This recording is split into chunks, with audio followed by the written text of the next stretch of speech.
কোন রস দিয়ে অভিষেকে ভগবান সন্তুষ্ট হন, বেলপাতা ছাড়া আর কি পাতা দিলে ভগবান খুশি হন, আর কিছু টোটকা আজকে এই ভিডিওর মাধ্যমে আপনাদের সাথে শেয়ার করবো। তো চলুন বন্ধুরা, দেখে নিই ভোলেনাথের সন্তুষ্ট করার উপায় আমাদের হাতে কি কি আছে। নমঃ শিবায়, নমঃ শিবায়, নমঃ শিবায়। শ্রাবণ মানেই শিবের মাস। বেলপাতা ছাড়া মহাদেবকে আর কি পাতা দেওয়া যায়, কোন ফুলেই বা তিনি সন্তুষ্ট হন। আর শ্রাবণ মাসের শুভ ফল পেতে মাস জুড়ে পালন করুন এই 10টি কার্যকরী টোটকা, শিবের করুণা পাবেনই। বন্ধুরা কেমন আছেন? এটা শ্রাবণ মাস, সবাই ভোলেনাথকে সন্তুষ্ট করার জন্য পুজো করছেন। কিভাবে করবেন আমি অনেকগুলো ভিডিও কিন্তু পরপর এই চ্যানেলে দিয়েছি, আপনারা একটু দেখে নেবেন। কালকেও একটা ভিডিও দিয়েছি। তো আজকে আমি একটা টোটকার ওপরে ভিডিও নিয়ে এসেছি আপনাদের জন্য। আর বেলপাতা ছাড়া আর কি পাতাতে ভগবান সন্তুষ্ট হয়, এটা নিয়েও আমি আলোচনা করব। আরও আমাদের হাতে 3টে সোমবার আছে, তো চেষ্টা করব আমরা আরও নিষ্ঠা এবং ভক্তির সঙ্গে ভগবানের পুজো করার এবং তাকে সন্তুষ্ট করার। তো তার আগে বলবো, নতুন হয়ে থাকলে অবশ্যই আমার চ্যানেলটার পাশে থাকুন, সাবস্ক্রিপশন করুন এবং অল বাটনে প্রেস করে রাখুন, তাহলে আমি ভিডিও দিলেই আপনারা নোটিফিকেশান পেয়ে যাবেন। আর বলবো সকলের সাথে শেয়ার করুন, লাইক করুন, কমেন্ট করে জানান আমাকে কেমন লাগছে ভিডিওগুলো, আর কী তথ্য আপনারা জানতে চান সেটার উপরেও আমি ভিডিও বানাবো যদি আপনারা আমাকে কমেন্টের মাধ্যমে জানান।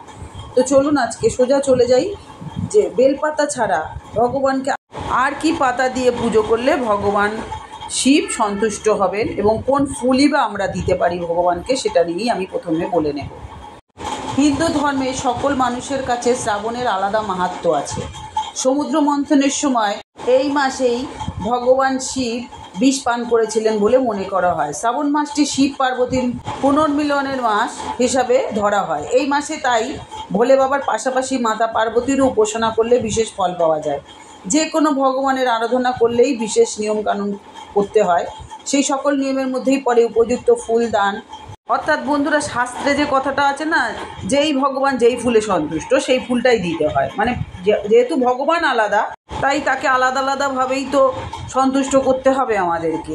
সব ভগবান তো সব ফুলে সন্তুষ্ট হবেন না, সেই জন্য হিতে বিপরীতই হতে পারে। শ্রাবণ মাসে শিব ঠাকুরকে কোন ফুল ও কোন পাতা দান করলে বিশেষ ফল পাওয়া যায়। শিবের পুজোয় বেলপাতার ব্যবহার আবশ্যক। এই পাতা ছাড়া শিবের পুজো কিন্তু অসম্পূর্ণ থেকে যায়। খেয়াল রাখতে হবে 3টি পাতাযুক্ত বেলপাতাই যেন বাবার মাথায় দেওয়া হয়, নচেত বাবা রুষ্ট হন। এই পাতা ব্যবহারে জীবনে সকল সমস্যা খুব সহজেই দূর হয়। বেলপাতা ছাড়া শিবের পুজো অশ্বত্থ পাতাও কিন্তু ব্যবহার করা যেতে পারে। স্কন্দ পুরাণ অনুসারে ব্রহ্মা, বিষ্ণু এবং মহেশ্বর অশ্বত্থ গাছের পাশে থাকতেন। প্রত্যেকের আলাদা আলাদা জায়গা ছিল, তাই এই পাতা দেওয়া যেতে পারে। এর প্রভাবে জীবন থেকে শনির দোষ কেটে যায়। অশ্বত্থ গাছ তো সবসময় শুভ, তাই না? বড় বাবার জন্য আমরা অশ্বত্থ গাছের নিচে প্রদীপ জ্বালাই, তিল দিয়ে তিলের প্রদীপ জ্বালাই। তারপরে আপনার ভোলেনাথের পুজোতেও অশ্বত্থ গাছকে পুজো দিতে হয়। দেখবেন অশ্বত্থ গাছের নিচে ছোট ছোট ভোলেনাথ দিয়ে রাখে অনেকে, তার মানে এটা ভোলেনাথের প্রিয় গাছ। এবার ফুল বলি, ধূত্র হচ্ছে মহাদেবের অত্যন্ত পছন্দের একটি ফুল। সন্তান সুখ লাভ করতে এবং সংসারে শান্তি বজায় রাখতে ধূত্র ফুল দিয়ে শিবের উপাসনা করতে পারেন। মনের মতো জীবসঙ্গী পেতে বেল গাছের ফুল দিয়েও মহাদেবের উপাসনা করতে পারেন, অর্থাৎ যে গাছে বেল হয় আর কি, সেই গাছের ফুল। অর্থের সংকট কাটিয়ে উঠতে নীলকণ্ঠ বা নীল রঙের অপরাজিতা ফুল দিয়ে মহাদেবের পুজো করতে পারেন। এটা তো খুব ভালো করেই সবাই জানেন যে নীলকণ্ঠে ভগবান ভীষণ খুশি হন। অপরাজিতা ফুল তো অনেকের বাড়িতেই আছে, আপনারা বাড়ি থেকেও নিতে পারেন, কিনেও পুজো করতে পারেন। আবার এই সময় কিন্তু শ্রাবণ মাসে এই সব গাছ বাড়িতে আনাও ভীষণ শুভ। এবার আসি এই মাসে শুভ ফল পেতে কিছু টোটকার কথা, যাতে শিবের আশীর্বাদ পাবেন। শ্রাবণের সোমবার পালন করার সঙ্গে সঙ্গে পালন করতে হবে কিছু সহজ কার্যকরী টোটকা, তাতে ভাগ্য আপনাদের পরিবর্তন হবে।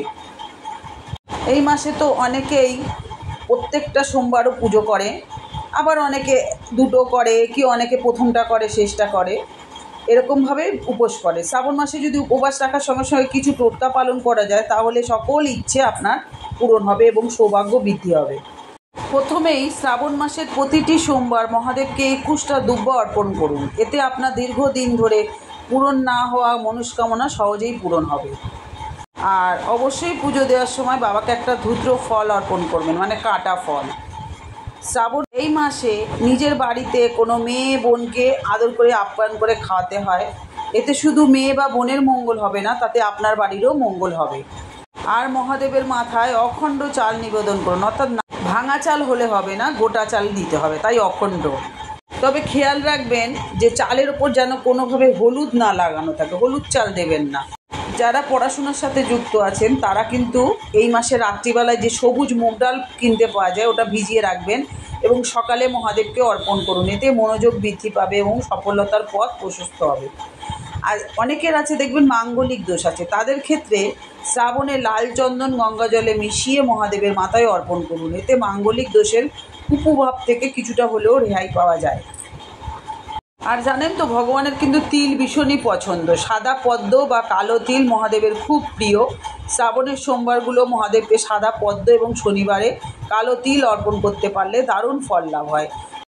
আর যারা দীর্ঘদিন ধরে অসুখে ভুগছেন, বিভিন্ন ধরনের অসুস্থতা শরীরে রয়েছে, তারা গঙ্গা জলে চিনি মিশিয়ে মহাদেবকে অর্পণ করুন। এটা সবসময় সবাই করতে পারেন। আর কিছুটা গম সারা রাত যদি জলে ভিজিয়ে তারপরে সকালে মহাদেবকে অর্পণ করেন তাহলে ব্যবসা বৃদ্ধি হয়। দীর্ঘ আয়ু কামনা করলে মহাদেবের মাথায় দুধ এবং ঘি অবশ্যই অর্পণ করবেন। আমরা সবসময় করি এটা, জানি না এতে দীর্ঘ আয়ু হয় কি না হয়, কিন্তু এটা তো ভগবান ভালোবাসেন, ঘি দুধ দুটোই। আমরা আমাদের সাধ্যমতো ভোলেনাথকে সন্তুষ্ট করার চেষ্টা করি বা করব, সেটাই স্বাভাবিক। তাতে ভগবান ঠিক আশা করি আমাদের প্রতি সন্তুষ্ট হয়ে আমাদেরকে আশীর্বাদ করবেন, এটাই তো বিশ্বাস। শেষে বলবো আরও যে 3টে সোমবার আমাদের জন্য আছে হাতে, এই 3টে সোমবার আমরা কি কি দিয়ে ভগবানকে অভিষেক করলে ভগবান বেশি সন্তুষ্ট হবেন। প্রথম সোমবার তো চলে গেছে, সেকেন্ড সোমবার আসছে। দ্বিতীয় সোমবারে আখের রস আপনারা দিতে পারেন। বাজারে তৈরি আখের রস যদি দেন তাতে কিন্তু অতটা ভালো হয় না। যদি আপনারা নিজেরা ঘরে আখ এনে সেটা থেকে রস বার করে যদি ভগবানকে অভিষেক করেন তাহলেই ভালো হয়। দেখবেন আখের ছিবড়া যেন ওই রসের মধ্যে না থাকে। এরপর হচ্ছে তৃতীয় সোমবার। তৃতীয় সোমবারে আপনারা বেদানার রস দিয়ে ভগবানকে অভিষেক করতে পারেন। তারপরে চতুর্থ সোমবার কাঁচা দুধ, দই, ঘি, মধু এবং চিনি একত্রে অর্পণ করতে পারেন। তাতেও তো ভগবান খুশি হবে, ওটা পঞ্চামৃত। এই মহা উপায় যদি করতে পারা যায় তাহলে কিন্তু মহাদেবের কৃপায় জীবন থেকে প্রচুর সমস্যা দূর হয়ে যায় এবং জীবনে সুখ ও শান্তি ভরপুর হয়ে থাকে। আর একটা তথ্য দিয়ে রাখি, আমি মনে আগের ভিডিওতে দিয়েছি আপনাদেরকে এই তথ্যটা, আরেকবার বলে দিচ্ছি। ভোলেনাথকে যখন জল দেবেন অবশ্যই বসে দেওয়ার চেষ্টা করবেন, দাঁড়িয়ে দেবেন না। যদি জায়গা পান বসবেন, আর আপনার মুখটা যেন উত্তর দিকে থাকে আর ভোলেনাথ আপনার সামনে থাকে, আপনার মুখ উত্তর দিকে থাকবে। আর ভগবানের যে গৌরী বেদিটা হবে ওই বেদিটা কিন্তু উত্তর মুখে থাকবে, ওইভাবে আপনাকে বসতে হবে। বাড়িতেও ওইভাবেই পুজো দেবেন উত্তর মুখ করে, তাহলে কিন্তু ভগবানের পুজো সার্থক হয়। তাহলে বন্ধুরা এই ভিডিওর মাধ্যমে আমি বেশ কিছু তথ্য আপনাদের সাথে শেয়ার করলাম। আপনারা যদি ভালো লাগে অবশ্যই আপনাদের আত্মীয় পরিজন বন্ধু বান্ধবের সাথে ভিডিওটা শেয়ার করে দেবেন, তাদের জন্য সুবিধা হবে। আর ভগবানের কথা শেয়ার করবেন, বলবেন, শুনবেন, তাহলে আপনার আরও বেশি মঙ্গল হবে। সবসময় ভগবানের কথা শেয়ার করবেন। তো যাই হোক বন্ধুরা, আমি বলবো আজকে এতক্ষণ আমার সাথে থাকার জন্য, আমার কথাগুলো শোনার জন্য আপনাদেরকে অনেক অনেক ধন্যবাদ। এইভাবে পাশে থাকুন, সাথে থাকুন। ভোলেনাথ সকলকে ভালো রাখুক, সুস্থ রাখুক, আনন্দে রাখুক, এই বলে আজকে ভিডিও শেষ করি। আবার দেখা হচ্ছে নতুন আরেকটা ভিডিও নিয়ে। আর বলবো অবশ্যই মন্ত্রগুলো 108 বার জপ করবেন। ওম ত্রম্বকম যজামহে সুগন্ধিম পুষ্টিবর্ধনম উর্বারুকমিব বন্ধনান মৃত্যুর মুক্ষীয়মামৃতম। ওম নমঃ শিবায়, নমঃ শিবায়, নমঃ শিবায়। ওম নমো ভগবতে রুদ্রায় নমঃ। ওম তৎপুরুষায় বিদ্মহে মহাদেব ধিয়ৈ তন্ন রুদ্র প্রচোদয়াৎ। এটা হচ্ছে গায়ত্রী মন্ত্র।